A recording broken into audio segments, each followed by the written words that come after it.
helm 15 across 7 states. And with polls showing trust in the government near record lows, that exercise has some Americans feeling uneasy. Jennifer Wishon brings us that story. Have you heard of this military special operations command exercise called Jade Helm? Speculation about why the military wants to train in American communities instead of military bases is fueling a growing number of theories across the internet and social media. The government will take action when it thinks its authority is threatened. Texas Governor Greg Abbott has even asked his National Guard to monitor it. So what is Jade Helm 15? It's realistic military training taking place simultaneously in 7 states, from Southern California to Texas.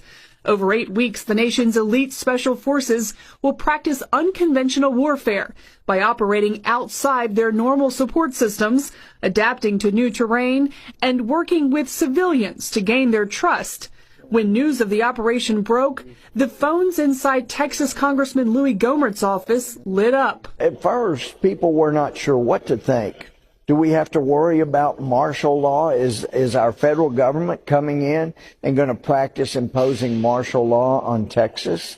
A former Army captain, Gohmert says he understands the need for training, yet it bothers him that as part of the exercise, the military is labeling Texas, Utah, and Southern California as hostile. This is actually taking areas of our home country, the United States, and saying, Texas is hostile, Utah is hostile, Southern California is hostile, and we got to take it back from the hostiles.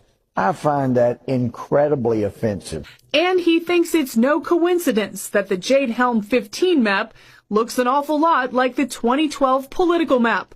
So-called hostile states are colored red. The suspicion surrounding Jade Helm 15 is fueled by the fact that a vast majority of Americans simply don't trust the government, a level of mistrust that has peaked under the Obama administration, driven by what many believe to be violations of the Constitution and civil liberties. This is what Americans understand war looks like, but Cheryl Chumley, author of Police State USA, says Jade Helm 15 is introducing a new type of warfare, the master of the human domain.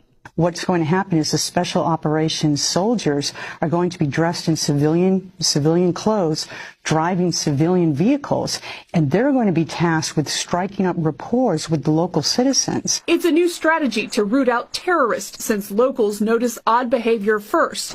In Jade Helm, citizens are part of the exercise. Watch out, because that guy that strikes up a conversation with you at the local 7-Eleven, is he a Jade Helm 15 participant?